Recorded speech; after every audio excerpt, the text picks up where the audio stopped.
Uni Eropa ancam bekukan hilirisasi RI, Prabowo nekat, buat diplomat Barat marah, gaspol larangan ekspor. Pemirsa, benar-benar the best, dan luar biasa diplomat Barat. Sampai dibuat jengkel akibat kebijakan Prabowo ini.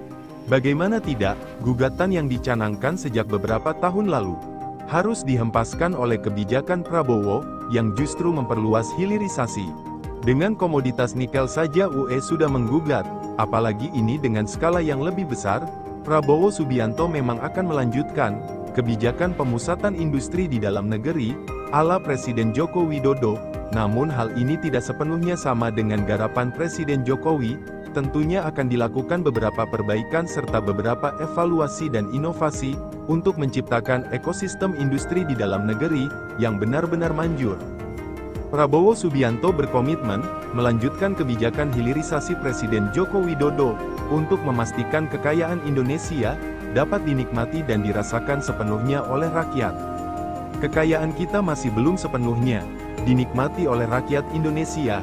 Karena itu, perjuangan Pak Jokowi harus dilanjutkan. Beliau punya strategi hilirisasi, kata Prabowo. Melalui hilirisasi, kata dia, kekayaan alam Indonesia nantinya dapat diolah di Indonesia, sehingga memberi nilai tambah bagi negara. Prabowo juga optimis jika program hilirisasi dapat terus dilanjutkan lantaran pihaknya telah membuat strategi yang disokong oleh tim pakar dengan kemampuan serta pengalaman mumpuni. Saya katakan di sini, kita mampu dan kita akan mewujudkan cita-cita itu. Kita punya strategi yang tepat, kita sekarang punya tim pakar yang terdiri dari orang-orang yang paling capable, pintar, dan berpengalaman di seluruh Indonesia, katanya.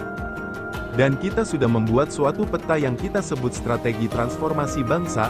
Kita akan melompat menjadi negara makmur, itu rencana kita, ujar dia. Menambahkan, Prabowo menyadari bahwa untuk mewujudkan cita-cita itu, dirinya harus mendapat dukungan dari rakyat Indonesia. Untuk itu, saya minta dukungan saudara-saudara yang sesungguhnya. Saya minta para hadirin di sini dengan seluruh koalisi Indonesia Maju serta relawan, bahu-membahu dan kompak menggerakkan, katanya. Namun di sisi lain Uni Eropa enggan melepaskan mineral mentah tersebut begitu saja. Mereka melakukan langkah baru untuk mengambil mineral mentah dari tanah air. Bahkan Jerman selaku perwakilan Uni Eropa kembali menanyakan kepada pemerintah Indonesia, apakah kawasannya bisa mendapatkan kembali nikel mentah tersebut. Karena bisa dibilang nikel Indonesia sangat digandrungi oleh industri-industri Uni Eropa, langkah-langkah terbaru di WTO pun sudah dilakukan. Bahkan Dubes Uni Eropa secara khusus meminta pemerintah Indonesia untuk menghormati keputusan WTO dan melepas kembali larangan ekspor. Namun hingga berita ini diterbitkan, pemerintah tetap berpegang teguh pada prinsip hilirisasi di dalam negeri. Uni Eropa ancam bekukan hilirisasi RI, Prabowo nekat, buat diplomat Barat marah, gaspol larangan ekspor. Pemirsa, benar-benar the best, dan luar biasa diplomat Barat. Sampai dibuat jengkel akibat kebijakan Prabowo ini. Bagaimana tidak, gugatan yang dicanangkan sejak beberapa tahun lalu harus dihempaskan oleh kebijakan Prabowo, yang justru memperluas hilirisasi. Dengan komoditas nikel saja UE sudah menggugat, apalagi ini dengan skala yang lebih besar. Prabowo Subianto memang akan melanjutkan kebijakan pemusatan industri di dalam negeri, ala Presiden Joko Widodo. Namun hal ini tidak sepenuhnya sama dengan garapan Presiden Jokowi. Tentunya akan dilakukan beberapa perbaikan serta beberapa evaluasi dan inovasi, untuk menciptakan ekosistem industri di dalam negeri, yang benar-benar manjur.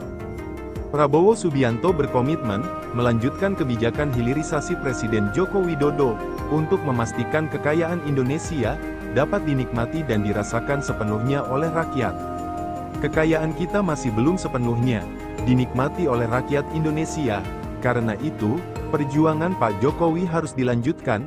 Beliau punya strategi hilirisasi, kata Prabowo. Melalui hilirisasi, kata dia, kekayaan alam Indonesia nantinya dapat diolah di Indonesia, sehingga memberi nilai tambah bagi negara. Prabowo juga optimis jika program hilirisasi dapat terus dilanjutkan lantaran pihaknya telah membuat strategi yang disokong oleh tim pakar dengan kemampuan serta pengalaman mumpuni. Saya katakan di sini, Kita mampu dan kita akan mewujudkan cita-cita itu. Kita punya strategi yang tepat. Kita sekarang punya tim pakar yang terdiri dari orang-orang yang paling capable, pintar, dan berpengalaman di seluruh Indonesia, katanya. Dan kita sudah membuat suatu peta yang kita sebut strategi transformasi bangsa. Kita akan melompat menjadi negara makmur. Itu rencana kita, ujar dia menambahkan.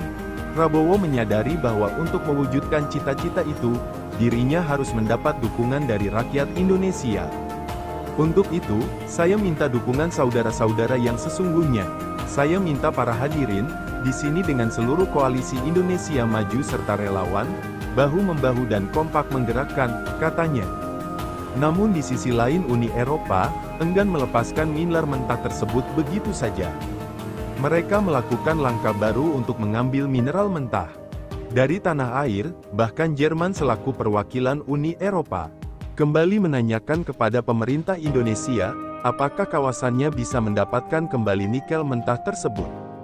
Karena bisa dibilang nikel Indonesia sangat digandrungi oleh industri-industri Uni Eropa, langkah-langkah terbaru di WTO pun sudah dilakukan.